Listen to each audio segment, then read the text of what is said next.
Once again welcome to ಸ್ಪರ್ಧಾ Bharat academy. So ಸ್ನೇಹಿತರೆ, ನಾವು ನಿಮಗೆ ಸದ್ಯಕ್ಕೆ 6ನೇ ತರಗತಿಯಿಂದ 10ನೇ ತರಗತಿವರೆಗೆ NCERTಗೆ ಸಿಲೆಬಸ್ ಸಂಬಂಧಪಟ್ಟಂಗೆ ವಿಜ್ಞಾನ ವಿಷಯದ ಕುರಿತಂಥ ಕ್ಲಾಸ್ಗಳನ್ನು ಟೋಟಲಾಗಿ ಫ್ರೀಯಾಗಿ ಕೊಡ್ತಾ ಇದ್ವಿ. ಸೊ ಯಾರಾದರೂ ಹೊಸಬರಿದ್ದರೆ ನಿಮ್ಗೆ ಇಷ್ಟ ಆಗಿದ್ದರೆ ಮಾತ್ರ ನೀವು ನಿಮ್ಮ ಫ್ರೆಂಡ್ಸ್ಗೆ ಶೇರ್ ಮಾಡ್ಬೋದು, ಇಲ್ಲಾಂದರೆ ತಾವು ಕೂಡ ನಮ್ಮ ಚಾನೆಲ್ನ ಅನ್ಸಬ್ಸ್ಕ್ರೈಬ್ ಮಾಡಿ ಹೋಗ್ಬೋದು. ಸೊ ಈಗಾಗಲೇ ನಾವು ಫಸ್ಟ್ ಒಂದು ಕ್ಲಾಸ್ನಲ್ಲಿ 6ನೇ ತರಗತಿಗೆ ಸಂಬಂಧಪಟ್ಟಿರ್ತಕ್ಕಂಥ ಚಾಪ್ಟರ್ ಒಂದು ಬರುತ್ತೆ, ಆಹಾರದ ಘಟಕಗಳು. ಈ ಚಾಪ್ಟರ್ ಸಂಬಂಧಪಟ್ಟಂಗೆ ಆಲ್ರೆಡಿ ವಿಡಿಯೋಸ್ನ ಕೊಟ್ಟಿದ್ದೀನಿ ನಿಮಗೆ. ಸೊ ಅದನ್ನು ಪೂರ್ತಿಯಾಗಿ ನೋಡಿ, ಏನಾದರೂ ಅರ್ಥ ಆಗಿಲ್ಲ ಅಂದರೆ ರಿಪೀಟ್ ಆಗಿ ನೋಡಿ.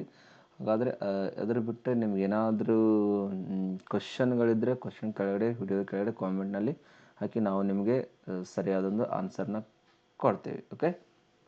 ಸೊ ಇವತ್ತಿನ ಈ ಒಂದು ಕ್ಲಾಸ್ನಲ್ಲಿ ನಾವು 6ನೇ ತರಗತಿಗೆ ಸಂಬಂಧಪಟ್ಟಿರ್ತಕ್ಕಂಥ 2ನೇ ಒಂದು ಚಾಪ್ಟರ್ ಹೆಸರು ಪದಾರ್ಥಗಳನ್ನು ಒಂದು ಗುಂಪಾಗಿ ಬೇರ್ಪಡಿಸುವುದು ಯಾವ ಥರ, ಅಥವಾ ಪದಾರ್ಥಗಳನ್ನ ಗುಂಪಾಗಿ ವರ್ಗೀಕರಣ ಯಾವ ಥರ ನಾವು ಮಾಡ್ತೀವಿ ಸೊ ಅನ್ನೋದ್ರ ಬಗ್ಗೆ ಇವತ್ತಿನ ಒಂದು ಕ್ಲಾಸ್ನಲ್ಲಿ ನಾವು ಸ್ಟಾರ್ಟ್ ಮಾಡ್ತಾ ಇದ್ದೀವಿ. ಸೊ ನಮಗೆಲ್ಲ ಗೊತ್ತಿದೆ ಸ್ನೇಹಿತರೆ, ನಮ್ಮ ಸುತ್ತಲಿರುವ ಎಲ್ಲ ವಸ್ತುಗಳು ಏನಾಗುತ್ತೆ ಅಂದರೆ ಒಂದು ಅಥವಾ ಒಂದಕ್ಕಿಂತ ಹೆಚ್ಚು ಪದಾರ್ಥಗಳಿಂದ ಮಾಡಲ್ಪಟ್ಟಿರುತ್ತೆ. ಸೊ ಇದೆಲ್ಲ ನಮ್ಗೆ ಗೊತ್ತಿದೆ, ಹೌದಲ್ವಾ? ಹಾಗಾಗಿ ಅಂದರೆ ಆ ಪದಾರ್ಥಗಳು ಗಾಜು ಆಗಿರ್ಬೋದು, ಅಥವಾ ಈ ಲೋಹ ಆಗಿರ್ಬೋದು, ಅಥವಾ ಈ ಒಂದು ಪ್ಲಾಸ್ಟಿಕ್ದಿಂದ ಆಗಿರ್ಬೋದು. ಸೊ ಈ ಥರ ಇನ್ನಿತರ ಕೆಲವು ವಸ್ತುಗಳಿಂದ ಅದು ಮಾಡಲ್ಪಟ್ಟಿರುತ್ತೆ. ಸೊ ಅದು ತಮಗೂ ಕೂಡ ಗೊತ್ತೇ ಇದೆ. ಸೊ ಈ ಪ್ರತಿಯೊಂದು ಯಾವುದೇ ಒಂದು ವಸ್ತು ಇಲ್ಲ, ಪ್ಲಾಸ್ಟಿಕ್ ಆಗಿರ್ಬೋದು, ಅಥವಾ ಗಾಜು ಆಗಿರ್ಬೋದು, ಲೋಹ ಆಗಿರ್ಬೋದು, ಅಥವಾ ಮರದಿಂದ ಮಾಡಿರ್ತಕ್ಕಂಥ ವಸ್ತು ಆಗಿರ್ಬೋದು, ಹತ್ತಿಯಿಂದ ಮಾಡಿರ್ತಕ್ಕಂಥ ವಸ್ತು ಆಗಿರ್ಬೋದು, ಕಾಗದದಿಂದ ಮಾಡಿರ್ತಕ್ಕಂಥ ಅಥವಾ ಮಣ್ಣಿಂದ ಆಗಿರ್ತಕ್ಕಂಥ ವಸ್ತು ಆಗಿರ್ಬೋದು. ಸೊ ಇಲ್ಲಿ ಕೆಳಗಡೆ ಒಂದು ಚಿತ್ರ ನಿಮಗೆ ಕಾಣಿಸ್ತಾ ಇದೆ. ಸೊ ಈ ಚಿತ್ರದಲ್ಲಿರ್ತಕ್ಕಂಥ ಪ್ರತಿಯೊಂದು ವಸ್ತುಗಳು ಯಾವ ಥರ ಇದೆ ಅಂದರೆ ವಿವಿಧ ಒಂದು ಆಕಾರ ಇದೆ, ಹೌದಾ? ಸೊ ಈ ಗ್ಲಾಸ್ ತಗೊಂಡ್ರೆ, ಆಮೇಲೆ ಇದೇನಿದೆ ಪೇಪರ್ಸ್ ಇದೆ, ಬಿಟ್ಟರೆ ಕೀ ಇದೆ, ಅದು ಬಿಟ್ಟರೆ CD ಪ್ಲೇಟ್ ಇದೆ, ಆಮೇಲೆ ಮೊಬೈಲ್ ಇದೆ. ಸೊ ಪ್ರತಿಯೊಂದು ವಸ್ತುಗಳನ್ನು ತಗೊಂಡ್ರೆ ಏನಂತ ಕಾಣಿಸುತ್ತೆ, ವಿವಿಧ ಆಕಾರದ ಬಣ್ಣ ಮತ್ತು ಉಪಯೋಗಗಳನ್ನು ಹೊಂದಿರುತ್ತೆ, ಹೌದಲ್ವಾ? ಸೊ ಈ ರೀತಿಯಾಗಿ ನಾವು ಕೆಲವು ಪದಾರ್ಥಗಳನ್ನು ಗಾಜಿನಿಂದ ಮಾಡಲ್ಪಟ್ಟಿರುತ್ತೆ, ಇನ್ನು ಕೆಲವೊಂದು ಪದಾರ್ಥಗಳು ಲೋಹದಿಂದ ಮಾಡಲ್ಪಟ್ಟಿರುತ್ತೆ, ಇನ್ನು ಕೆಲವೊಂದು ಪ್ಲಾಸ್ಟಿಕ್ದಿಂದ, ಮರದಿಂದ, ಹತ್ತಿಯಿಂದ, ಕಾಗದದಿಂದ ಅಥವಾ ಮಣ್ಣಿನಿಂದ ಕೂಡ ಕೆಲವೊಂದು ವಸ್ತುಗಳನ್ನು ಮಾಡಿರ್ತಾರೆ ಅಂತಕ್ಕಂಥದ್ದನ್ನು ನಾವು ಈ ಒಂದು ಚಿತ್ರದ ಮೂಲಕ ನೋಡಬಹುದು.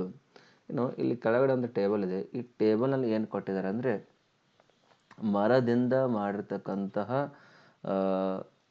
ವಸ್ತುಗಳು ಯಾವುದಾಗಿರ್ಬೋದು, ಕುರ್ಚಿ ಆಗಿರುತ್ತೆ, ಟೇಬಲ್ ಆಗಿರುತ್ತೆ, ನೇಗಿಲಾಗಿರುತ್ತೆ, ಎತ್ತಿನ ಗಾಡಿ ಆಗಿರುತ್ತೆ, ಗಾಡಿ ಇರುತ್ತೆ, ಮತ್ತು ಅದರ ಚಕ್ರಗಳು ಕೂಡ ಏನು ಮಾಡಿರ್ತಾರೆ ಅಂದರೆ ಮರದಿಂದ ಮಾಡಿರ್ತಕ್ಕಂಥ ವಸ್ತುಗಳಂತ ಹೇಳ್ತೀವಿ.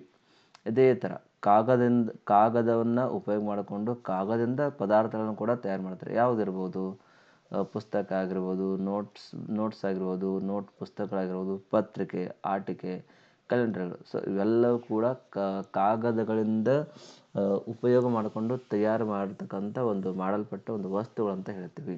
ಇದೇ ಥರ ಚರ್ಮದಿಂದ ಮಾಡಿರ್ತಕ್ಕಂಥ ವಸ್ತುಗಳು ಯಾವ ಇರಬಹುದು ಅಂತ ಕೇಳುತ್ತಾರೆ. ಯಾವ ಇರುತ್ತೆ ಹೇಳಿ? ಚರ್ಮದಿಂದ ಮಾಡಿರ್ತಕ್ಕಂಥ ವಸ್ತುಗಳು ಚಪ್ಪಲಿರುತ್ತಾ? ಸೊ ನಾವು ಯೂಸ್ ಮಾಡ್ತಕ್ಕಂಥ ಚಪ್ಪಲಾಗಿರ್ಬೋದು, ಬೂಟ್ ಆಗಿರ್ಬೋದು, ಸೊ ಅದು ಕೂಡ ಚರ್ಮದಿಂದ ಮಾಡಿರ್ತಾರೆ. ಆದರೆ ಬಿಟ್ಟರೆ ಬೆಲ್ಟ್, ಜೆಂಟ್ಸ್ ಯೂಸ್ ಮಾಡ್ತಕ್ಕಂಥ ಬೆಲ್ಟ್ ಆಗಿರ್ಬೋದು, ಸೊ ಬೆಲ್ಟ್ ಕೂಡ ಏನು ಮಾಡಿರುತ್ತೆ, ಚರ್ಮದಿಂದ ತಯಾರು ಮಾಡಿರ್ತಾರೆ. ಇನ್ನು ಪ್ಲಾಸ್ಟಿಕ್ದಿಂದ ತಯಾರು ಮಾಡಿರ್ತಕ್ಕಂಥ ವಸ್ತುಗಳು, ಸೊ ಫಸ್ಟ್ ಆಫ್ ಆಲ್ ಹೇಳಬೇಕಂದ್ರೆ ಪೆನ್ ಇದೆ. ಸೊ ಪೆನ್ ಇದೆ ಏನಿರುತ್ತೆ, ಪ್ಲಾಸ್ಟಿಕ್ದಿಂದ ತಯಾರು ಮಾಡ್ತಾರೆ. ಆಮೇಲೆ ಸ್ಕೇಲ್ ಇರುತ್ತಲ್ಲ ನಮ್ಮ ಹತ್ರ, ಸ್ಕೇಲು, ಅದ್ರ ಬಿಟ್ಟರೆ rubber. Okay, rubber it is one type of the plastic. So ಈ ಥರ ಪ್ಲಾಸ್ಟಿಕ್ನ ಮುಂದೆ ಯಾವ ಒಂದು ವಸ್ತುಗಳು ಕಾಣಿಸ್ತಾವಲ್ಲ, ಸೊ ಅದೆಲ್ಲಗಳನ್ನು ಪ್ಲಾಸ್ಟಿಕ್ದಿಂದ ಮಾಡಿರ್ತಕ್ಕಂಥ ವಸ್ತು ಅಂತ ಹೇಳ್ತೀವಿ. ನೆಕ್ಸ್ಟ್ ಒಂದು ಬರುತ್ತೆ ಹತ್ತಿಯಿಂದ ಮಾಡಿರ್ತಕ್ಕಂಥ ವಸ್ತುಗಳು. ಸೊ ಫಸ್ಟ್ ಒಂದು ಇರೋದು ಪೇಪರ್ಗಳನ್ನ ತಯಾರು ಮಾಡ್ತಾರೆ. ಹತ್ತಿನ ಯೂಸ್ ಮಾಡಿ ಪೇಪರ್ ತಯಾರು ಮಾಡ್ತಾರೆ. ಮುಖ್ಯವಾಗಿ ತಯಾರು ಮಾಡೋದೇನಪ್ಪ ಅಂದರೆ ಬಟ್ಟೆ, ವಿವಿಧ ರೀತಿಯ ಬಟ್ಟೆ ಅರಿವೆಗಳನ್ನು ತಯಾರು ಮಾಡೋದು ಈ ಒಂದು ಹತ್ತಿಯನ್ನು ಉಪಯೋಗ ಮಾಡಿಕೊಂಡು. ಸೊ ಈ ಥರ ಬೇರೆ ಬೇರೆ ಪದಾರ್ಥಗಳನ್ನು ಉಪಯೋಗ ಮಾಡಿಕೊಂಡು ಅದರಿಂದ ವಸ್ತುಗಳನ್ನು ಕೂಡ ನಮಗೆ ತಯಾರು ಮಾಡೋಕ್ಕೆ ಬರುತ್ತೆ. ಓಕೆ, ಇನ್ನು ನೆಕ್ಸ್ಟ್ ಬರುತ್ತೆ ಪದಾರ್ಥಗಳ ಗುಣಧರ್ಮಗಳು ಅಥವಾ ಪದಾರ್ಥಗಳ ಒಂದು ಗುಣಗಳು. ಪದಾರ್ಥ ಯಾವ ಥರ ಗುಣ ಇರುತ್ತೆ? ಒಂದು ಅದಕ್ಕೆ ಕಠಿಣತೆ ಅಂತಕ್ಕಂಥ ಒಂದು ಗುಣಧರ್ಮ ಇರುತ್ತೆ, ಪಾರದರ್ಶಕ ಅಂತಕ್ಕಂಥ ಗುಣ ಇರುತ್ತೆ, ಕರಗುವಿಕೆ ಕೂಡ ಇರುತ್ತೆ ಅಥವಾ ಕರಗದಿರುವಿಕೆಯು ಕೂಡ ಆ ಒಂದು ಪದಾರ್ಥಕ್ಕೆ ಗುಣಗಳು ಇರ್ತವೆ. ಸೊ ಇಲ್ಲಿ ಒಂದೊಂದಾಗಿ ನೋಡ್ತಾ ಹೋಗೋಣ. ಕಠಿಣತೆ ಅಂದರೆ ಏನು? ಕಠಿಣತೆ ಅಂದರೆ ಆ್ಯಕ್ಚುಲಿ ಕುಗ್ಗಿಸಲಾಗದ ಅಥವಾ ಸುಲಭವಾಗಿ ಗೀಸಲಾಗುವ ಪದಾರ್ಥಗಳನ್ನು ಮೃದು ಎನ್ನುವರು. ಹಾಗೆ ಕುಗ್ಗಿಸಲು ಕಷ್ಟವೆನಿಸುವ ಕೆಲವುಗಳನ್ನು ಕಠಿಣ ಎನ್ನುವರು. ಹೌದಲ್ವಾ? ಫಾರ್ ಎಕ್ಸಾಂಪಲ್ ಹೇಳಬೇಕಂದ್ರೆ ಕಬ್ಬಿಣದ ಪೈಪು. ಸೊ ಕಬ್ಬಿಣದ ಪೈಪ್ ಇಲ್ಲಿ ಡಯಾಗ್ರಾಮಲ್ಲಿ ಕಾಣಿಸ್ತಿರ್ಬೇಕು ನಿಮಗೆ. ಸೊ ಈ ಪೈಪ್ಗಳನ್ನು ಕಠಿಣ ಅಂತೀವಿ. ಆಮೇಲೆ ಸಾಫ್ಟ್ ಅಥವಾ ಮೃದು ಅಂತ ಯಾವಾಗ ಅಂತೀವಿ? ನಾವು ಯಾವುದೇ ಒಂದು ಪದಾರ್ಥಗಳು ಈಸಿಯಾಗಿ ಅದನ್ನು ಕುಗ್ಗಿಸ್ಲಿಕ್ಕೆ ಅದು ಬರುತ್ತೆ ಅಥವಾ ಸುಲಭವಾಗಿ ಒಂದು ಅದನ್ನು ಗೀಚುಗಳನ್ನು ಅದರ ಮೇಲೆ ಹಾಕಕ್ಕೆ ಬರುತ್ತೆ ನಮ್ಗೆ. ಹೌದಾ? ಅಂಥವನ್ನು ಏನಂತ ಕರಿತೀವಿ? ಮೃದು ಅಥವಾ ಸಾಫ್ಟ್ ಅಂತ ಹೇಳ್ತೀವಿ. ಅದೇ ಥರ ಕೆಲವೊಂದು ವಸ್ತು ಏನಾಗುತ್ತೆ ಕುಗ್ಗಿಸೋಕ್ಕೆ ಕಷ್ಟವೆನಿಸುತ್ತವೆ, ಅಂಥವನ್ನು ಏನಂತ ಕರಿತೀವಿ? ಕಠಿಣ ಪದಾರ್ಥ ಅಂತ ಕರಿತೀವಿ. ಸೊ ಬೆಸ್ಟ್ ಎಕ್ಸಾಂಪಲ್ ಅಂದರೆ ಕಬ್ಬಿಣದ ಪೈಪು. ಉದಾಹರಣೆ ನೋಡಿ, ಹತ್ತಿ ಅಥವಾ ಸ್ಪಂಜ್ ಇವುಗಳನ್ನು ಮೃದುವಾಗಿದ್ದರೆ ಕಬ್ಬಿಣ ಇದು ಕಠಿಣವಾಗಿರುತ್ತೆ. ಹೌದಲ್ವಾ? ಸೊ ಹತ್ತಿ ಒಂದು ಯಾವುದೇ ಒಂದು ಪದಾರ್ಥ ತಗೊಳ್ಳಿ ಅಥವಾ ಸ್ಪಂಜ್ ಯೂಸ್ ಮಾಡ್ತಕ್ಕಂಥ ಯಾವುದೇ ಪದಾರ್ಥ ತಗೊಳ್ಳಿ, ಅವು ಹೆಂಗಿರ್ತವೆ ಅಂದರೆ ಎಕ್ದಮ್ ಸಾಫ್ಟಾಗಿ ಇರುತ್ತವೆ. ಇನ್ನು ಕಬ್ಬಿಣದ ಯಾವುದೇ ಒಂದು ವಸ್ತುವನ್ನು ತೊಗೊಂಡ್ರೆ ಅದು ಪೂರ್ತಿಯಾಗಿ ಕಠಿಣವಾಗಿರುತ್ತೆ ಅಂತ ಹೇಳ್ತೀವಿ. ಓಕೆ, ಇದಿಷ್ಟು ಸಾಫ್ಟ್ ಮತ್ತು ಹಾರ್ಡ್ಗೆ ಸಂಬಂಧಪಟ್ಟಿದ್ದು. ನೆಕ್ಸ್ಟು ಪಾರದರ್ಶಕತೆ. ಪಾರದರ್ಶಕತೆ ಅಂದ್ರೇನು? ಫಸ್ಟ್ ನೋಡಿ, ಯಾವ ಪದಾರ್ಥಗಳ ಮೂಲಕ ನೋಡಲು ಸಾಧ್ಯವಾಗುವುದು ಅವುಗಳನ್ನು ಪಾರದರ್ಶಕ ಎನ್ನುವರು. ಅದಕ್ಕೆ ಇಂಗ್ಲೀಷಲ್ಲಿ ಟ್ರಾನ್ಸ್ಪರೆಂಟ್ ಅಂತ ಕರಿತೀವಿ. ಇಲ್ಲಿ ಒಂದು ಡಯಾಗ್ರಾಮ್ ಇದೆ, ಈ ಡಯಾಗ್ರಾಮ್ ನೋಡಿ ನಿಮ್ಗೆ ಅರ್ಥ ಆಗಿರ್ಬೋದು. ಯಾವ ಒಂದು ಪದಾರ್ಥಗಳ ಮೂಲಕ ಈಸಿಯಾಗಿ ನಾವು ಅದನ್ನು ನೋಡಬಹುದು. ಹೌದಾ? ಅಂದರೆ ಈಸಿಯಾಗಿ ನೋಡೋಕ್ಕೆ ಸಾಧ್ಯವಾಗುತ್ತೆ. ಅದಕ್ಕೆ ನಾವು ಏನಂತ ಕರಿತೀವಿ? ಪಾರದರ್ಶಕ ಅಂತ ಕರಿತೀವಿ. ಹೌದಾ? ಇನ್ನು ಸೆಕೆಂಡ್ ಬರುತ್ತೆ. ಸೆಕೆಂಡನ್ನು ಏನು? ಅರೆ ಪಾರದರ್ಶಕ. ಅರೆ ಪಾರದರ್ಶಕ ಅಂದರೆ ಏನು ನೋಡಿ? ಅರೆ ಪಾರದರ್ಶಕ ಅಂದರೆ ಯಾವಾಗ ಅಂತೀವಿ ಅಂದರೆ ನಾವು ಯಾವ ಒಂದು ಪದಾರ್ಥಗಳ ಮೂಲಕ ವಸ್ತುಗಳನ್ನು ಸ್ಪಷ್ಟವಾಗಿ ನೋಡಲು ಸಾಧ್ಯವಿಲ್ಲವೋ, ವಸ್ತುಗಳನ್ನು ಸ್ಪಷ್ಟವಾಗಿ ಅಂದರೆ ಇಲ್ಲಿದೆ ನೋಡಿ, ಸೆಕೆಂಡ್, ಇದು ಫಸ್ಟು, ಸೆಕೆಂಡ್, ಆಮೇಲೆ ಇದು ಥರ್ಡ್. ವಸ್ತುಗಳನ್ನು ಸ್ಪಷ್ಟವಾಗಿ ನೋಡೋಕ್ಕೆ ಸಾಧ್ಯನೇ ಆಗ್ತಾಯಿಲ್ಲ. ಅದು ನಮ್ಮ ಮುಖದ ಮೇಲೆ ಒಂದು ಗ್ಲಾಸ್ ಹಿಡಿದಿದ್ರೆ ಆ ಗ್ಲಾಸಿಂದ ನಮಗೆ ಸ್ಪಷ್ಟವಾಗಿ ನೋಡೋಕ್ಕೆ ಆಗ್ತಾಯಿಲ್ಲ. ಸೊ ಅಂತಹವುಗಳು ಏನಾದರೂ ಇದ್ದರೆ ಅದಕ್ಕೆ ಏನಂತ ಕರಿತೀವಿ? ಅರೆ ಪಾರದರ್ಶಕ ಅಂತ ಕರಿತಾರೆ. ಅದಕ್ಕೆ ಟ್ರಾನ್ಸ್ಲುಸೆಂಟ್ ಅಂತ ಹೇಳ್ತೀವಿ. ಟ್ರಾನ್ಸ್ಲುಸೆಂಟ್ ಅಂತ ಹೇಳ್ತೀವಿ. ಟ್ರಾನ್ಸ್ಲುಸೆಂಟ್, ಅದಕ್ಕೆ ಅರೆ ಪಾರದರ್ಶಕ ಅಂತ ಹೇಳ್ತೀವಿ. ಇನ್ನು ಮೂರನೇದನ್ನು ನೋಡಿದ್ರೆ, ಕೆಲವು ಪದಾರ್ಥಗಳ ಮೂಲಕ ನೋಡಲು ನಿಮಗೆ ಸಾಧ್ಯವಾಗುವುದಿಲ್ಲ. ಇಂತಹ ಪದಾರ್ಥಗಳನ್ನು ಅಪಾರದರ್ಶಕ ಅಥವಾ ಆಬ್ಕ್ಯೂ ಅಂತ ಕರಿತೀವಿ. ಹೌದಲ್ವಾ? ನಿಮ್ಮ ಮುಖದ ಮುಂದೆ ಗ್ಲಾಸ್ ಹಿಡಿದಿದ್ರೆ ಸೊ ಗ್ಲಾಸಿಂದ ನಿಮಗೆ ಏನು ನೋಡೋಕ್ಕೆ ಸಾಧ್ಯನೇ ಆಗ್ತಾ ಇಲ್ಲ. ಹೌದಾ? ಸೊ ಫಾರ್ ಎಕ್ಸಾಂಪಲ್ ನೀವು ಕನ್ನಡಕ್ಕೆ ಏನಾದರೂ ತೊಗೊಂಡ್ರೆ ಕನ್ನಡದಿಂದ ನಾವು ನೋಡ್ತೀವಿ. ಹೌದಲ್ವಾ? ಬಟ್ ಕೆಲವೊಂದು ಕನ್ನಡಕದ ಮುಖಾಂತರ ನಮಗೆ ನೋಡೋಕ್ಕೆ ಸಾಧ್ಯನೇ ಆಗೋದಿಲ್ಲ. ಅಂಥವು ಏನಂತ ಕರಿತೀವಿ? ಅಪಾರದರ್ಶಕ ಪದಾರ್ಥಗಳಂತ ಹೇಳ್ತೀವಿ. ಅಪಾರದರ್ಶಕ. ಹೌದಾ? ಸೊ ಬೆಸ್ಟ್ ಎಕ್ಸಾಂಪಲ್ ಹೇಳಬೇಕಂದ್ರೆ ಇಲ್ಲಿ ಕೊಟ್ಟರೆ, ಉದಾಹರಣೆಗೆ ಮುಚ್ಚಿರುವ ಮರದ ಪೆಟ್ಟಿಗೆ, ರಟ್ಟಿನ ಪೆಟ್ಟಿಗೆ ಅಥವಾ ಲೋಹದ ಪಾತ್ರೆಗಳು. ಹೌದಲ್ವಾ? ಸೊ ಇದರಿಂದ ನಾವು ಯಾವುದೇ ಒಂದು ವಸ್ತುಗಳನ್ನು ನೋಡೋಕ್ಕೆ ಸಾಧ್ಯನೇ ಆಗಲ್ಲ. ಯಾವುದೇ ಒಂದು ಲೋಹದ ಪಾತ್ರೆ ತಗೊಳ್ಳಿ, ಅದನ್ನು ಏನಾದರೂ ನೋಡ್ತಾ ಇದ್ದರೆ ನಿಮಗೆ ಏನೂ ಕಾಣಿಸೋದಿಲ್ಲ. ಓಕೆ, ನೆಕ್ಸ್ಟ್ ಹೋಗೋಣ. ಓಕೆ, ನೆಕ್ಸ್ಟ್ ಒಂದು ಕಾನ್ಸೆಪ್ಟ್ ಬರುತ್ತೆ, ಕರಗುವಿಕೆ ಅಥವಾ ಕರಗದಿರುವಿಕೆ. ಈ ಡಯಾಗ್ರಾಮ್ ನೋಡಿದ್ರೆ ನಿಮ್ಗೇನು ಅರ್ಥ ಆಗುತ್ತೆ? ಒಂದು ಬೀಕರ್ ಇದೆ, 2 ಬೀಕರ್ ಇದೆ. ಒಂದು ಬೀಕರ್ನಲ್ಲಿ ಏನೋ ಒಂದು ವಾಟರ್ ಇದೆ, ವಾಟರ್ನಲ್ಲಿ ಏನೋ ಒಂದು ಅಡಿಷನ್ ಮಾಡಿದ್ದಾರೆ. ಇನ್ನೊಂದು ಬೀಕರ್ನಲ್ಲಿ ಏನಿಲ್ಲ, ಜಸ್ಟ್ ನೀರಂತ ನಮಗೆ ಕಾಣಿಸ್ತಾ ಇದೆ. ಅಂದರೆ ಯಾವುದು ಕಾಣಿಸದಂತಾಯಿತು, ಯಾವುದು ಆಗಿಲ್ಲ. ಸೊ ಇದರಿಂದ ಈ 2 ಬೀಕರ್ಗಳಿಂದ ನಮಗೇನು ಗೊತ್ತಾಗುತ್ತೆ ಅಂದರೆ, ಕೆಲವು ಪದಾರ್ಥಗಳು ನೀರಿನಲ್ಲಿ ಕರಗ್ತವೆ, ಇನ್ನು ಕೆಲವೊಂದು ಪದಾರ್ಥ ನೀರಿನಲ್ಲಿ ಕರಗೋದಿಲ್ಲ. ಸೊ ಅದಕ್ಕೆ ಏನಂತ ಹೇಳ್ತಾರೆ?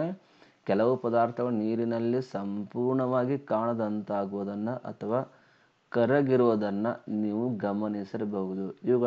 ಇವು ನೀರಿನಲ್ಲಿ ಕರಗುವ ಪದಾರ್ಥಗಳು ಅಥವಾ ಸಾಲ್ಯುಬಲ್ ಕಂಪೌಂಡ್ಸ್ ಅಂತ ಹೇಳ್ತೀವಿ. ನೋಡಿ, ಕೆಲವು ಕಾಂಪೌಂಡ್ಸ್ ಹೆಂಗಿರ್ತವೆ, ನೀರಿನಲ್ಲಿ ಅಡಿಷನ್ ಮಾಡಿದಾಗ ಅವು ಬೇಗನೆ ಏನಾಗುತ್ತೆ, ಕರಗುತ್ತವೆ. ಸೊ ಅದನ್ನು ನಾವು ಗಮನಿಸ್ಬಾರ್ದು. ಅವಕ್ಕೆ ಏನಂತ ಕರಿತೀವಿ, ಸಾಲ್ಯುಬಲ್ ಕಂಪೌಂಡ್ಸ್ ಅಂತ ಹೇಳ್ತಾರೆ. ಸಾಲ್ಯುಬಲ್, ವಾಟರ್ ಸಾಲ್ಯುಬಲ್ ಕಂಪೌಂಡ್ಸ್ ಅಂತ ಹೇಳ್ತೀವಿ. ಇನ್ನು ಕೆಲವೊಂದು ಪದಾರ್ಥ ಏನು ಮಾಡ್ತವೆ, ನೀರಿನಲ್ಲಿ ಏನಾಗುತ್ತೆ, ಮಿಕ್ಸಪ್ ಆಗೋದಿಲ್ಲ ಮತ್ತು ತುಂಬ ಹೊತ್ತು ಕದಡಿದ ನಂತರವೂ ಕಾಣುವುದಂತಾಗುವುದಿಲ್ಲ. ಇವು ನೀರಿನಲ್ಲಿ ಕರಗದ ಪದಾರ್ಥಗಳು. ಕರಗದ ಪದಾರ್ಥಗಳಂದ್ರೇನು, ಇನ್ಸಾಲ್ಯುಬಲ್ ಅಂತ ಹೇಳ್ತೀವಿ. ಈ ಒಂದು ಡಯಾಗ್ರಾಮ್ ನೋಡಿದ್ರೆ ನಮಗೇನು ಗೊತ್ತಾಗುತ್ತೆ ಅಂದರೆ, ಇವುಗಳನ್ನು ನಾವು ಇನ್ಸಾಲ್ಯುಬಲ್ ಕಂಪೌಂಡ್ಸ್ ಅಂತ ಕರಿತೀವಿ. ಹೇಗಂದರೆ ಕೆಲವು ಪದಾರ್ಥ ಏನು ಮಾಡ್ತಾರೆ, ನೀರಿನಲ್ಲಿ ಬೆರೆಯೋದಿಲ್ಲ ಕೂಡ, ಆಮೇಲೆ ತುಂಬ ಹೊತ್ತು ಕದಡಿದ ನಂತರವೂ ಅವು ಕಾಣದಂತಾಗೋದಿಲ್ಲ. ಅಂಥವುಗಳು ಏನಾದರೂ ಇದಕ್ಕೆ ನಾವೇನು ಕರಿತೀವಿ, ನೀರಿನಲ್ಲಿ ಕರಗದ ಪದಾರ್ಥಗಳು ಅಂದರೆ ಇನ್ಸಾಲ್ಯುಬಲ್ ಕಂಪೌಂಡ್ಸ್ ಅಂತ ಕರಿತೀವಿ. Insoluble compounds. So best example ಯಾವುದಪ್ಪ ಅಂದರೆ oil and water not miscible. So first ಸ್ಟೆಪ್ಪಲ್ಲಿ ಏನು ಮಾಡಿ, ನೀರು ತಗೊಂಡು ನೀರಲ್ಲಿ ಸ್ವಲ್ಪ ಆಯಿಲ್ ಮಿಕ್ಸಪ್ ಮಾಡಿ, ಸ್ಟಾರ್ಟಿಂಗ್ ಈ ಥರ ಇರುತ್ತೆ. ಸೊ ಅದನ್ನು ಜಸ್ಟ್ ಕುಲುಕಿ ಸ್ವಲ್ಪ ವೇಳೆ ನಂತರ ಬಿಟ್ಟು ನೋಡಿ, ಮತ್ತೆ ಅದೇನಾಗುತ್ತೆ, ಮಿಕ್ಸಪ್ ಆದಂಗೆ ಅನಿಸುತ್ತೆ, ಬಟ್ ಮಿಕ್ಸಪ್ ಆ್ಯಕ್ಚುಲಿ ಇದು ಆಗಿರಲ್ಲ. ಸೊ ಆಯಿಲಿ ಒಂದು ಲೇಯರ್ ಕಾಣಿಸುತ್ತೆ, ಕೆಳಗಡೆ ಏನಾಗುತ್ತೆ, ಇಲ್ಲಿ ವಾಟರ್ ಒಂದು ಲೇಯರ್ದು ಕಾಣಿಸ್ತಾ ಇರುತ್ತೆ. ಸೊ ಹೀಗಾಗಿ ಇಂಥವುಗಳನ್ನ ಏನಂತ ಕರಿತೀವಿ, ವಾಟರ್ ಇನ್ಸಾಲ್ಯುಬಲ್ ಕಂಪೌಂಡ್ಸ್ ಅಂತ ಕರಿತೀವಿ. ವಾಟರ್ ಇನ್ಸಾಲ್ಯುಬಲ್ ಕಂಪೌಂಡ್ಸ್ ಅಂತ ಕರಿತೀವಿ. ಸೊ ಇದಿಷ್ಟು ಸ್ನೇಹಿತರೆ ಪದಾರ್ಥಗಳನ್ನು ಗುಂಪು ಗುಂಪಾಗಿ ವರ್ಗೀಕರಿಸುವುದು. ಮೇನು ಇರೋದು 3 ಗ್ರೂಪು: ಕಠಿಣತೆ, ಪಾರದರ್ಶಕತೆ, ಕರಗುವಿಕೆ ಅಥವಾ ಕರಗದಿರುವಿಕೆ. ಸೊ ಇದಿಷ್ಟು ಈ ಒಂದು ಚಾಪ್ಟ್ರಲ್ಲಿ ಇಂಪಾರ್ಟೆಂಟಾಗಿ ಕಲಿತಕ್ಕಂಥ ಒಂದು ಕಾನ್ಸೆಪ್ಟ್ ಅಂತ ಹೇಳಬಹುದು.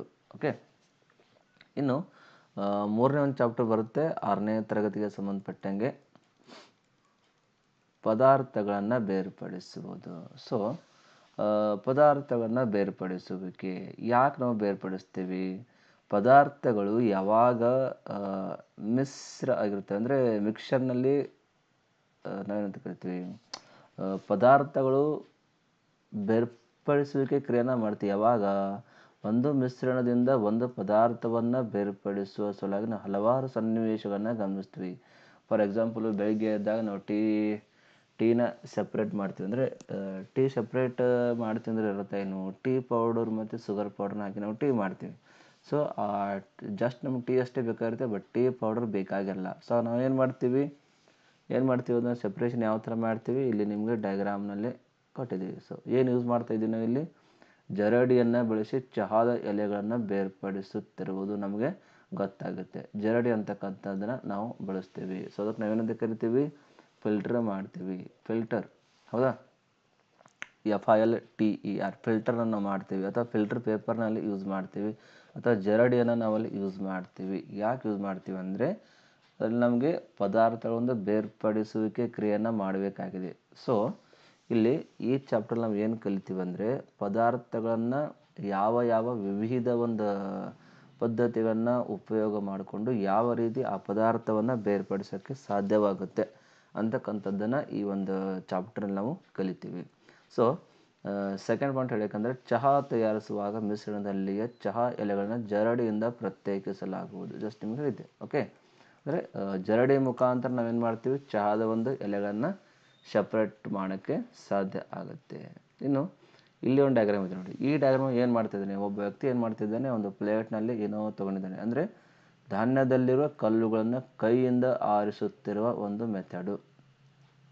ಆರಿಸ್ತಕ್ಕಂಥ ಒಂದು ಮೆಥಡ್ನ ಯೂಸ್ ಮಾಡಿಕೊಂಡು ಕೂಡ ಏನು ಮಾಡೋಕ್ಕಾಗುತ್ತೆ, ಒಂದು ಪದಾರ್ಥಗಳನ್ನು ಬೇರ್ಪಡಿಸುವಿಕೆ ಒಂದು ಕ್ರಿಯೆಯನ್ನು ಮಾಡಲಾಗುತ್ತೆ. ಸೊ ಇದು ಕೂಡ ಒಂದು ಕ್ರಿಯೆನೇ ಆಗಿದೆ, ಹೌದಾ. ನೆಕ್ಸ್ಟ್ ಒಂದು ಕ್ರಿಯೆ ಬರುತ್ತೆ ಬಡಿಯುವಿಕೆ. ಫಾರ್ ಎಕ್ಸಾಂಪಲು ತೊಗರಿ ಆಗಿರ್ಬೋದು, ಆಮೇಲೆ ಜೋಳ ಆಗಿರ್ಬೋದು, ಅದು ಬಿಟ್ಟರೆ ತೊಗರಿ ಆಗಿರ್ಬೋದು. ಸೊ ಇಂತಹ ಪದಾರ್ಥಗಳನ್ನು ಏನು ಮಾಡ್ತಾರೆ, ಇಂಥ ದವಸ ಧಾನ್ಯಗಳನ್ನು ಬಡಿಯುವಿಕೆ ಮುಖಾಂತರ, ಒಂದು ಕಲ್ಲಿರುತ್ತೆ, ಆ ಫರ್ಶ್ ಇರುತ್ತೆ ಅಥವಾ ಕಲ್ಲಿರುತ್ತೆ, ದೊಡ್ಡ ಬಂಡೆಗಳಿರುತ್ತೆ, ಈ ಥರ ಒಂದು ಸ್ಕ್ವೇರ್ ಆಕಾರದ ಒಂದು ಕಲ್ಲಿರುತ್ತೆ, ಅದರ ಮೇಲೆ ಯಾವ ನಮ್ಗೆ ಸಪ್ರೇಟ್ ಮಾಡಬೇಕಾಗಿದೆ ಅಂದರೆ ತಪ್ಪಲು, ಕಾಂಡ, ಬೇರುಗಳನ್ನ ಸಪ್ರೇಟ್ ಮಾಡಬೇಕಾದ್ರೆ ಜಸ್ಟ್ ಕಲ್ಲಿನ ಮೇಲೆ ಒಂದು ಹಿಡಿಯಷ್ಟು ತೊಗೊಂಡು ಅದ್ರ ಮೇಲೆ ಬಡಿತಾ ಇರಬೇಕು. ಸೊ ಅವಾಗ ಒಂದು ಬಡಿಯುವಿಕೆಯ ಪ್ರೊಸೆಸ್ ಅಂತ ಕರಿತೀವಿ. ಇದನ್ನು ಮಾಡೋದು ಕೂಡ ಏನು ಮಾಡ್ದಂಗೆ ಆಗುತ್ತೆ ನಮಗೆ, ಒಂದು ಪದಾರ್ಥಗಳ ಒಂದು ಬೇರ್ಪಡಿಸುವಿಕೆ ಕ್ರಿಯೆ ಕೂಡ ನಾವು ಮಾಡಬಹುದು. ಇನ್ನು ಈ ಒಂದು ಡಯಾಗ್ರಾಮಲ್ಲಿ ನಾವು ಏನು ನೋಡ್ತಾ ಇದ್ದೀವಿ ಅಂದರೆ, ತೂರುವಿಕೆಯ ಒಂದು ಪ್ರೊಸೆಸ್ ಮಾಡೋದ್ರ ಮುಖಾಂತರ ಪದಾರ್ಥಗಳನ್ನು ಬೇರ್ಪಡಿಸಬಹುದು. ಯಾವ ರೀತಿ ನೋಡಿ, ಜಸ್ಟ್ ಫಾರ್ ಎಕ್ಸಾಂಪಲ್ ಗೋಧಿ ಇರುತ್ತೆ, ಜೋಳ ಇರುತ್ತೆ, ತೊಗರಿ ಇರುತ್ತೆ. ಜಸ್ಟ್ ತೊಗರಿ ಸೀಸನ್ ಸ್ಟಾರ್ಟ್ ಇದೆ, ಸೊ ಮುಗಿಯೋಕ್ಕೆ ಬಂದಿದೆ. ಸೊ ಅವ್ರು ಏನು ಮಾಡ್ತಾರೆ, ತೊಗರಿ ರಾಶಿ ಆದಮೇಲೆ ಅದರಲ್ಲಿರ್ತಕ್ಕಂಥ ಕಡ್ಡಿ ಆಗಿರ್ಬೋದು, ಕಸ ಆಗಿರ್ಬೋದು, ಧೂಳಾಗಿರ್ಬೋದು, ಇನ್ನೂ ಥರ ಏನೇ ಸಿಪ್ಪೆ ಆಗಿರ್ಬೋದು, ಸೊ ಎಲ್ಲ ಮಿಕ್ಸಪ್ ಆಗಿರುತ್ತೆ. ಸೊ ಅದನ್ನು ಏನು ಮಾಡ್ತಾರೆ, ಒಂದು ತೂರುವಿಕೆ ಮುಖಾಂತರ ಬೇಳೆಕಾಳನ್ನು ಬೇರೆ ಮಾಡ್ತಾರೆ. ಆಮೇಲೆ ಹೊಟ್ಟಿರ್ಬೋದು, ಕಡ್ಡಿ ಇರ್ಬೋದು, ಇನ್ನಿತರ ಯಾವುದೇ ಅದರಲ್ಲಿ ಹೊಲಸಿರ್ಬೋದು. ಸೊ ಅದನ್ನು ಒಂದು ಈ ಥರ ಒಂದು ಟೇಬಲ್ ಮೇಲೆ ನಿಂತ್ಕೊಂಡು ಮರದಲ್ಲಿ ಹಾಕ್ಕೊಂಡು ಅದನ್ನು ಮೇಲಿಂದ ಕೆಳಕ್ಕೆ ಸುರಬೇಕು. ಅಂದರೆ ಗಾಳಿ ಬೀಸುವ ದಿಕ್ಕಿನ ಕಡೆ ಹಿಡಿದಾಗ ಅದರಲ್ಲಿರ್ತಕ್ಕಂಥ ಧಾನ್ಯ ಹೊಟ್ಟು ಅಟ್ ಎ ಟೈಮ್ ನೆಲ ಮೇಲೆ ಬಿದ್ದಾಗ ಏನಾಗುತ್ತೆ, ಹೊಟ್ಟೆ ಏನಾಗುತ್ತೆ, ಗಾಳಿಗಿದು ಹಾರ್ಕೊಂಡು ಹೋಗುತ್ತೆ. ಧಾನ್ಯ ಒಂದು ಕಡೆ ಎಲ್ಲ ಕಡೆ ಇದು ಏನಾಗುತ್ತೆ, ನಾವು ಸ್ಟೋರ್ನ ಮಾಡ್ಕೋಬಹುದು. ಈ ರೀತಿಯಾಗಿ ಈ ಒಂದು ತೂರುವಿಕೆ ಅಂತಕ್ಕಂಥ ಒಂದು ಪ್ರೊಸೀಜರ್ನ ಯೂಸ್ ಮಾಡಿಕೊಂಡು ಧಾನ್ಯ ದವಸಗಳನ್ನು ನಮಗೆ ಬೇರ್ಪಡಿಸೋಕ್ಕೆ ಸಾಧ್ಯ ಆಗುತ್ತೆ. ಇನ್ನು ಇನ್ನೊಂದು ಡಯಾಗ್ರಾಮ್ ಇದೆ ನೋಡಿ, ಇದರಲ್ಲಿ ಏನು ಕೊಟ್ಟಿದ್ದಾರೆ ಅಂದರೆ, ಜರಡಿ ಹಿಡಿಯುವಿಕೆಯಿಂದ ಮರಳಿನಲ್ಲಿರುವ ಕಲ್ಲುಗಳನ್ನು ತೆಗೆಯುತ್ತಿರುವುದು. ಸೊ ನೋಡಿ, ಮರಳು ಉಸುಕಿರುತ್ತಲ್ಲ, ಮರಳು ಇರುತ್ತೆ. ಸೊ ಆ ಮರಳಿನಲ್ಲಿರ್ತಕ್ಕಂಥ ದಪ್ಪ ಕಲ್ಲುಗಳನ್ನ ಏನಾದರೂ ಸೆಪ್ರೇಟ್ ಮಾಡಬೇಕಾದ್ರೆ ಅವ್ರು ಏನು ಮಾಡ್ತಾರೆ, ಜರಡಿ ಸಹಾಯನ ತಗೊಂಡು, ಅಂದರೆ ಜರಡಿ ಮೇಲೆ ಹಾಕಿದಾಗ ಸಣ್ಣ ಮರಳು ಕೆಳಗೆ ಬೀಳುತ್ತೆ, ದಪ್ಪ ಕಲ್ಲಿರ್ತಕ್ಕಂಥ ಅಲ್ಲೇ ಬ್ಯಾಕ್ ಸೈಡಲ್ಲೇ ಉಳಿಯುತ್ತೆ. ಸೊ ಈ ಥರ ಮಾಡೋದ್ರಿಂದ ಅಲ್ಲಿ ಕಲ್ಲುಗಳು ಮತ್ತು ಸಣ್ಣ ಮರಗಳು ಒಂದು ಬೇರ್ಪಡಿಸುವಿಕೆ ಕ್ರಿಯೆ ಮಾಡುವ ಮುಖಾಂತರ ಅದನ್ನು ಕೂಡ ಬೇರ್ಪಡಿಸೋಕ್ಕೆ ಸಾಧ್ಯ ಆಗುತ್ತೆ. ಇನ್ನು ಕೆಲವೊಮ್ಮೆ ಏನಾಗುತ್ತೆ, ಈ ತೂರುವಿಕೆ ಆಗಿರ್ಬೋದು, ಕೈಯಿಂದ ಆರಿಸುವ ಪ್ರೊಸೆಸ್ ಆಗಿರ್ಬೋದು, ಈ ವಿಧಾನಗಳು ಏನಾಗುತ್ತೆ, ಮಿಶ್ರಣದಲ್ಲಿನ ಘಟಕಗಳನ್ನು ಬೇರ್ಪಡಿಸಲು ಸಾಧ್ಯವಾಗದೇ ಇರಬಹುದು. ಉದಾಹರಣೆಗೆ ಅಕ್ಕಿ ಮತ್ತು ಬೇಳೆಗಳಲ್ಲಿ ಧೂಳಿರ್ಬೋದು ಅಥವಾ ಮಣ್ಣಿನ ಕಣಗಳು, ಈ ರೀತಿ ಹಗುರವಾದ ಅಶುದ್ಧಕಾರಕ ಇರಬಹುದು. ಅಂಥವುಗಳು ಏನು ಮಾಡ್ತಾರೆ, ಗುರುತ್ವ ಬಲದಿಂದ ಬೇರ್ಪಡಿಸಲು ಸಾಧ್ಯವಾಗುತ್ತೆ.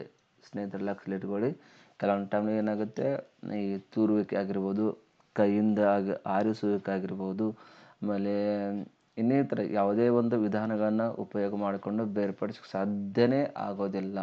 ಅಂತಹ ಟೈಮಲ್ಲಿ ಏನು ಮಾಡ್ತಾರೆ, ಗುರುತ್ವ ಬಲದಿಂದ ಒಂದು ಬೇರ್ಪಡಿಸುವ ಒಂದು ಕ್ರಿಯೆಯನ್ನು ಮಾಡಲಾಗುತ್ತೆ. ಈ ಕ್ರಿಯೆಯಲ್ಲಿ ಕೆಲವೊಂದು ಕ್ರಿಯೆಗಳು ಇದರಲ್ಲಿ ಒಳಗೊಂಡಿರುತ್ತವೆ. ಸೊ ಇಲ್ಲಿ ಗುರುತ್ವ ಬಲದಿಂದ ಅಂದರೆ ಏನು, ಆ್ಯಕ್ಚುಲಿ ನೋಡಿ, ನೀರನ್ನು ಹಾಕಿದಾಗ ಮಿಶ್ರಣದಲ್ಲಿರುವ ಭಾರವಾದ ಘಟಕವು ತಳಭಾಗದಲ್ಲಿ ಉಳಿಯುವ ಕ್ರಿಯೆಯನ್ನು ಗುರುತ್ವ ಬಲದಿಂದ ಬೇರ್ಪಡಿಸುವಿಕೆ ಅಥವಾ ಸೆಡಿಮೆಂಟೇಷನ್ ಅಂತ ಹೇಳ್ತಾರೆ. ಅಂದರೆ ಫಾರ್ ಎಕ್ಸಾಂಪಲ್ ನಿಮಗೆ ಮಣ್ಣು ಮತ್ತು ನೀರು ಏನಾದರೂ ಇದ್ದರೆ ಇದರಲ್ಲಿ ಇರ್ತಕ್ಕಂತಹ ನೀರು ಮತ್ತು ಮಣ್ಣು ಎರಡನ್ನೂ ಕೂಡ ನಮಗೆ ಸಪ್ರೇಟ್ ಮಾಡೋಕ್ಕೆ ಬರುತ್ತೆ. ಹೇಗೆ ಬರುತ್ತೆ, ಜಸ್ಟ್ ಅಲ್ಲಿ ಒಂದು ಗ್ಲಾಸ್ ತೊಗೊಳ್ಳೋದು. ಸೊ ಗ್ಲಾಸ್ನಲ್ಲಿ ಎರಡು ಮಿಶ್ರಣವನ್ನು ಹಾಕೋದು. ಸೊ ಸ್ವಲ್ಪ ಸಮಯದ ನಂತರ ಏನಾಗುತ್ತೆ, ಅಲ್ಲೇನಾಗುತ್ತೆ, ಗುರುತ್ವ ಬಲದಿಂದ ಏನಾಗುತ್ತೆ, ಈ ಮಣ್ಣು ಅಂತಕ್ಕಂಥದ್ದು ಕೆಳಗಡೆ ಹೋಗಿ ಕೂತ್ಕೊಳ್ಳುತ್ತೆ. ಇಲ್ಲಿ ಕೆಳಗಡೆ ಕೂತಿದೆ ಅಲ್ವಾ, ಸೊ ಕೆಳಗಡೆ ಕೂತ್ಕೊಳ್ಳುತ್ತೆ. ವಾಟ್ರು ಮೇಲಿನ ಲೇಯರ್ನಲ್ಲಿ ಉಳಿಯುತ್ತೆ. ಸೊ ಅವಾಗ ಏನು ಮಾಡಬೇಕು, ಕರಗದಿರೋ ವಸ್ತು ಮಣ್ಣು ಅಂದರೆ ಕೆಳಗಡೆ ಕೂತಾಗ ಮೇಲಿನ ನೀರನ್ನು ಇನ್ನೊಂದು ಗ್ಲಾಸ್ನಲ್ಲಿ ತೆಗಿಬೇಕು. ಸೊ ತೆಗೆದ್ರೆ ನಾವೇನಂತ ಕರಿತೀವಿ, ಅದಕ್ಕೆ ಏನು, ಗುರುತ್ವ ಬಲದಿಂದ ಬೇರ್ಪಡಿಸುವಿಕೆ ಕ್ರಿಯೆ ಅಥವಾ ಸೆಡಿಮೆಂಟೇಷನ್ ಅಂತ ಹೇಳ್ತೀವಿ. ಹೌದಾ. ಸೊ ಇದನ್ನು ಸಿಂಪಲ್ ಆಗಿ ಸೆಡಿಮೆಂಟೇಷನ್ ಅಂತ ಕರಿತೀವಿ. ಈ ಸೆಡಿಮೆಂಟೇಷನ್ ಪ್ರೊಸೆಸ್ಸು ಅದರಲ್ಲಿ ಮುಖ್ಯವಾಗಿ ಒಂದು ಬಸಿಯುವಿಕೆ, ಆವಿಕರಣ ಮತ್ತು ಸಾಂದ್ರೀಕರಣ, ಈ ಮೂರು ಕ್ರಿಯೆಗಳಿಂದ ಒಳಗೊಂಡಿರುತ್ತೆ. ಇನ್ನು ಆ್ಯಕ್ಚುಲಿ ಬಸಿಯುವಿಕೆ ಅಂದ್ರೇನು, ಬಸಿಯುವಿಕೆ ನೀರು ಅಥವಾ ಧೂಳು ಮಿಶ್ರಿತ ನೀರಲ್ಲಿ ಏನಿರುತ್ತೆ ಅದನ್ನು ಒಂದು ತೆಗೆಯುವ ಕ್ರಿಯೆಯನ್ನು ಬಸಿಯುವಿಕೆ ಅಂತ ಹೇಳ್ತೀವಿ. ಫಾರ್ ಎಕ್ಸಾಂಪಲ್ಲು ಇಲ್ಲಿ ಒಂದು ಬೀಕರ್ ಇದೆ. ಈ ಬೀಕರ್ನ ಏನು ತೊಗೊಂಡಿದ್ದಾರೆ, ಒಂದು ಉಪ್ಪು ಮಿಶ್ರಿತ ಅಂದರೆ ಉಪ್ಪು ನೀರನ್ನು ಹೊಂದಿದ ಒಂದು ಬೀಕರ್ ಇದೆ. ಸೊ ಅದಕ್ಕೆ ಜಸ್ಟ್ ನಾವು ಸ್ವಲ್ಪ ಹೀಟ್ ಮಾಡಿದ್ರೆ ಏನಾಗುತ್ತೆ, ವಾಟ್ರ್ ಏನಾಗುತ್ತೆ, ವಾಟ್ರ್ ಏನಾಗುತ್ತೆ, ಆವಿಕರಣ ಆಗಿ ಹೊರಟೋಗುತ್ತೆ. ಅಂದರೆ ನೀರನ್ನು ಆವಿಯನ್ನಾಗಿ ಪರಿವರ್ತಿಸುವ ಕ್ರಿಯೆಯನ್ನು ಆವಿಕರಣ ಅಥವಾ ಇವಾಪರೇಷನ್ ಅಂತ ಕರಿತೀವಿ. ಹೌದಾ. ಒಂದನೇದು ಬಸಿಯುವಿಕೆ ಮುಖಾಂತರ ಕೂಡ ಒಂದು ನಾವು ಸಪ್ರೇಷನ್ ಮಾಡೋಕ್ಕೆ ಬರುತ್ತೆ. ಎರಡನೇದು ಆವಿಕರಣ ಮುಖಾಂತರ ಕೂಡ ನಾವೇನು ಮಾಡ್ತೀವಿ, ಸಪ್ರೇಷನ್ನ ಮಾಡಬಹುದು. ಹೌದಾ. ಇನ್ನು ಮೂರನೇದು ಒಂದಿದೆ, ಮೂರನೇದು ಯಾವುದಂದರೆ, ಇನ್ನು ಆ ನೀರಾವಿಯು ಅದರ ದ್ರವ ರೂಪಕ್ಕೆ ಬದಲಾಗುವ ಕ್ರಿಯೆಯನ್ನು ಸಾಂದ್ರೀಕರಣ ಅಂತ ಕೇಳ್ತೀವಿ. ಜಸ್ಟ್ ನೋಡಿಲ್ಲಿ ನೀರನ್ನು ನಾವು ಕಾಯಿಸ್ತೀವಿ. ಹೌದಾ. ನೀರನ್ನು ಕಾಯಿಸಿದ ನಂತರ ಅದರ ಒಂದು ಆವಿಕರಣ ಆಗುತ್ತೆ. ಅದಕ್ಕೆ ಏನಾದರೂ ಕೋಲ್ಡ್ ಮಾಡಿದ್ರೆ ಮತ್ತೆ ಏನಾಗುತ್ತೆ, ರಿಟರ್ನ್ ಆಗಿ ಅದನ್ನು ನಾವು ಏನು ಮಾಡ್ತೀವಿ, ಸಾಂದ್ರೀಕರಣ ಮಾಡ್ತೀವಿ. ಸಾಂದ್ರೀಕರಣ ಅಂದ್ರೇನು, ಕಂಡೆನ್ಸೇಷನ್. ಸೊ ಕಂಡೆನ್ಸೇಷನ್ ಮಾಡೋದ್ರ ಮುಖಾಂತರ ಈ ಕಿಟ್ಲಿಯಲ್ಲಿ ಇರತಕ್ಕಂಥ ಟೀ, ವಾಟರ್, ಶುಗರ್ ಪ್ರತಿ ಒಂದನ್ನು ಸೆಪ್ರೇಟ್ ಮಾಡೋಕ್ಕೆ ಬರುತ್ತೆ. ಫಾರ್ ಎಕ್ಸಾಂಪಲ್ ಇದರಲ್ಲಿ ಇರ್ತಕ್ಕಂಥ ನೀರನ್ನು ನಮ್ಗೆ ಸೆಪ್ರೇಟ್ ಮಾಡೋಕೆ ಏನು ಮಾಡ್ತೀವಿ, ಜಸ್ಟ್ ಸಿಕ್ಕಾಪಟ್ಟೆ ಇದಕ್ಕೆ ಹೀಟ್ ಕೊಡಬೇಕು. ಹೀಟ್ ಕೊಟ್ಟಾಗ ವಾಟರ್ ಫಸ್ಟ್ ಆಫ್ ಆಲ್ ಹೊರಗೆ ಬರುತ್ತೆ. ಅದರದ್ದು ಇವಾಪ್ರೇಷನ್ ಆದಾಗ, ಇವಾಪ್ರೇಷನ್ ಅಂದರೆ ಗ್ಯಾಸಸ್ಗಳು ಹೊರಗೆ ಬರುತ್ತೆ. ಗ್ಯಾಸಸ್ ಮತ್ತೆ ಕೋಲ್ಡ್ ಮಾಡಿದಾಗ ಕಂಡೆನ್ಸೇಷನ್ ಆಗಿ ಮತ್ತೆ ನಾವು ವಾಟರ್ನ ಕಲೆಕ್ಟ್ ಮಾಡ್ಕೋಬಹುದು. ಸೊ ಈ ರೀತಿಯಾಗಿ ಪ್ರತಿಯೊಂದು ಒಂದು ಪದಾರ್ಥಗಳ ಸೇರ್ಪಡಿಕೆಯನ್ನು ನಮಗೆ ಮಾಡೋಕ್ಕೆ ಬರುತ್ತೆ. ಅದರಲ್ಲಿ ಯೂಸ್ ಆಗೋದು ಯಾವುದಂದ್ರೆ ಇದ್ರಾಗ ಯಾವುದು ಸೆಡಿಮೆಂಟಿನ ಪ್ರೊಸೆಸ್ ಯೂಸ್ ಆಗುತ್ತೆ. ಅಂದರೆ ಗುರುತ್ವ ಬಲದಿಂದ ಬೇರ್ಪಡಿಸುವ ಕ್ರಿಯೆ ಯೂಸ್ ಆಗುತ್ತೆ. ಆಮೇಲೆ ಬಸಿಯುವಿಕೆ ಕ್ರಿಯೆ ಯೂಸ್ ಆಗುತ್ತೆ. ಆವಿಕರಣ ಯೂಸ್ ಆಗುತ್ತೆ. ಕಂಡೆನ್ಸೇಷನ್ ಯೂಸ್ ಆಗುತ್ತೆ. ಓಕೆ, ಸೊ ಇದಿಷ್ಟು ಒಂದು ಕ್ರಿಯೆಗಳು ಮಾಡೋದ್ರ ಮುಖಾಂತರ ಪದಾರ್ಥಗಳ ಒಂದು ಸೇರ್ಪಡಣೆ, ಪದಾರ್ಥಗಳ ಒಂದು ಬೇರ್ಪಡಿಸುವಿಕೆನ ಮಾಡೋಕ್ಕೆ ನಮಗೆ ಬರುತ್ತೆ. ಇನ್ನು ಕೊನೆಯದಾಗಿ ಈ ಒಂದು ಚಾಪ್ಟ್ರಲ್ಲಿ ನಾವು ಏನು ಕಲಿತೀವಿ ಅಂದರೆ ಪರ್ಯಾಪ್ತ ದ್ರಾವಣ ಅಂದ್ರೇನು. ಪರ್ಯಾಪ್ತ ದ್ರಾವಣ ಅಂದ್ರೇನು, ಯಾವ ಒಂದು ದ್ರಾವಣದಲ್ಲಿ ಹೆಚ್ಚಿನ ಪ್ರಮಾಣದ ಪದಾರ್ಥವನ್ನು ಕರಗಿಸಲು ಸಾಧ್ಯವಿಲ್ಲವೋ ಅದನ್ನು ಪರ್ಯಾಪ್ತ ದ್ರಾವಣ ಅಂತ ಕರಿತೀವಿ. ಫಾರ್ ಎಕ್ಸಾಂಪಲು ಈಗ ನೋಡಿ 100 ml ವಾಟರ್. ಸೊ 100 ml ವಾಟರ್ನಲ್ಲಿ ಜಸ್ಟ್ ಥಿಂಕ್ ಮಾಡಿ 250 ಗ್ರಾಮ್ಸ್ ಶುಗರ್ನ ಏನಾದರೂ ಕರಗಿಸಿದ್ರೆ ಕರಗಬಹುದು.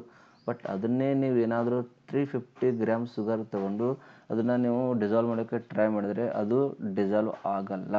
ಸೊ ಅಂತಹ ಒಂದು ದ್ರಾವಣಕ್ಕೆ ನಾವೇನಂತ ಕರಿತೀವಿ, ಪರ್ಯಾಪ್ತ ದ್ರಾವಣ ಅಂತ ಕರಿತೀವಿ. ಅಂದರೆ ಯಾವ ದ್ರಾವಣದಲ್ಲಿ ಹೆಚ್ಚಿನ ಪ್ರಮಾಣದ ಪದಾರ್ಥವನ್ನು ಕರಗಿಸಲು ಸಾಧ್ಯವಿಲ್ಲೋ ಅದನ್ನು ಪರ್ಯಾಪ್ತ ದ್ರಾವಣ ಅಂತ ಕರಿತೀವಿ. ಇನ್ನು ಸೆಕೆಂಡ್ ಒಂದು, ದ್ರಾವಣವನ್ನು ಕಾಯಿಸುವುದರಿಂದ ಅದರಲ್ಲಿ ಹೆಚ್ಚಿನ ಪ್ರಮಾಣದ ಪದಾರ್ಥವನ್ನು ಕರಗಿಸಬಹುದು. ಇದು ಕೂಡ ಒಂದು ಮೋಸ್ಟ್ ಇಂಪಾರ್ಟೆಂಟ್ ಅಂತ ಹೇಳ್ಬೋದು. VIP, ವೆರಿ ಇಂಪಾರ್ಟೆಂಟ್ ಅಂತ ಹೇಳ್ಬೋದು. ದ್ರಾವಣವನ್ನು ಕಾಯಿಸುವುದರಿಂದ ಅದರಲ್ಲಿ ಹೆಚ್ಚಿನ ಪ್ರಮಾಣದ ಪದಾರ್ಥವನ್ನು ಕರಗಿಸಬಹುದು. ಸೊ ಇದು ಕೂಡ ಇಂಪಾರ್ಟೆಂಟೇ, ಲಕ್ಷದಲ್ಲಿಟ್ಕೊಳ್ಳಿ. ಇನ್ನು ಲಾಸ್ಟ್ ಒಂದು ಪಾಯಿಂಟು, ನೀರು ಇದು ವಿವಿಧ ಕರಗುವ ವಸ್ತುಗಳನ್ನು ಬೇರೆ ಬೇರೆ ಪ್ರಮಾಣದಲ್ಲಿ ಕರಗಿಸಿಕೊಳ್ಳುತ್ತೆ. ಸೊ ವಾಟರ್ ಹೆಂಗಿದೆ ಅಂದರೆ ಬೇರೆ ಬೇರೆ ಕರಗುವ ವಸ್ತುಗಳನ್ನು ಬೇರೆ ಬೇರೆ ಪ್ರಮಾಣದಲ್ಲಿ ಮಾತ್ರ ಅದು ತನ್ನಲ್ಲಿ ಡಿಸಾಲ್ವ್ ಮಾಡಿಕೊಳ್ಳುತ್ತೆ. ಶುಗರ್ ಬೇರೆ ಪ್ರಮಾಣದಲ್ಲೇ ಡಿಸಾಲ್ವ್ ಆಗುತ್ತೆ. ಸಾಲ್ಟ್ ತೊಗೊಂಡ್ರೆ ಅದು ಬೇರೆ ಪ್ರಮಾಣದಲ್ಲೇ ಡಿಸಾಲ್ವ್ ಆಗಿರುತ್ತೆ ವಾಟರ್ನಲ್ಲಿ. ಅದ್ರ ಬಿಟ್ಟರೆ ವಾಷಿಂಗ್ ಸೋಡಾ ಆಗಿರ್ಬೋದು, ಬೇಕಿಂಗ್ ಸೋಡಾ ಆಗಿರ್ಬೋದು, ಅಥವಾ ಇನ್ನಿತರ ಕೆಮಿಕಲ್ ಕಂಪೌಂಡ್ಸ್ ಆಗಿರ್ಬೋದು.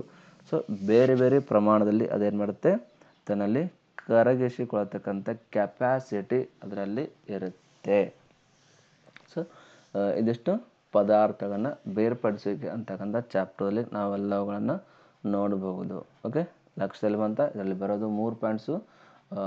ಪದಾರ್ಥಗಳನ್ನು ಬೇರ್ಪಡಿಸುವ ಸಲುವಾಗಿ ಅತಿ ಪ್ರಮುಖವಾದಂಥ ಮೆಥಡ್ಸ್ ಯಾವಂದರೆ ಸೆಡಿಮೆಂಟೇಷನ್ನು, ಡಿಕ್ಯಾಂಟೇಷನ್ನು, ಇವಾಪರೇಷನ್, ಕಂಡೆನ್ಸೇಷನ್. ಇದಕ್ಕೆ ಕನ್ನಡದಲ್ಲಿ ಏನಂತಾರೆ, ಗುರುತ್ವ ಬಲದಿಂದ ಬೇರ್ಪಡಿಸುವಿಕೆ, ಆಮೇಲೆ ಬಸಿಯುವಿಕೆ, ಆವಿಕರಣ, ಸಾಂದ್ರೀಕರಣ.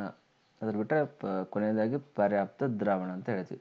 ಇದಿಷ್ಟೇ ಈ ಚಾಪ್ಟ್ರಲ್ಲಿ ಮೋಸ್ಟ್ ಇಂಪಾರ್ಟೆಂಟ್ ಅಂತ ಹೇಳ್ತೀವಿ. ಇನ್ನು 2ನೇ ಚಾಪ್ಟರ್ ತೊಗೊಂಡ್ರೆ ಕಠಿಣತೆ, ಪಾರದರ್ಶಕತೆ, ಅಪಾರದರ್ಶಕತೆ, ಕರಗುವಿಕೆ ಮತ್ತು ಕರಗದಿರುವಿಕೆ. ಸೊ ಜಸ್ಟ್ ಎಕ್ಸಾಂಪಲ್ ನೆನ್ಪಿಟ್ರೆ ಸಾಕು, ಈ 2 ಚಾಪ್ಟರ್ಗಳಲ್ಲಿ ಕವರ್ ಆದಂಗೆ ಆಗುತ್ತೆ. ಓಕೆ, ಸೊ ಇದಿಷ್ಟನ್ನು ತಾವು ಸ್ಟಡಿ ಮಾಡ್ಕೊಳ್ಳಿ. ನೀವೇನಾದರೂ ಇಷ್ಟ ಆಗಿದ್ದರೆ ಈ ಒಂದು ಕ್ಲಾಸ್ನ ವಿಡಿಯೋನ ದಯವಿಟ್ಟು ಲೈಕ್ ಮಾಡಿ ಮತ್ತು ಸಬ್ಸ್ಕ್ರೈಬ್ ಮಾಡಿ ಮತ್ತು ನಿಮ್ಮ ಫ್ರೆಂಡ್ಸ್ ಕೂಡ ಶೇರ್ ಮಾಡಿ ಅಂತ ಹೇಳ್ತಾ ಮತ್ತೆ ಮುಂದಿನ ಕ್ಲಾಸ್ನಲ್ಲಿ ಸಿಗ್ತೀವಿ. ಅಲ್ಲಿವರೆಗೂ ಧನ್ಯವಾದಗಳು. Thank you.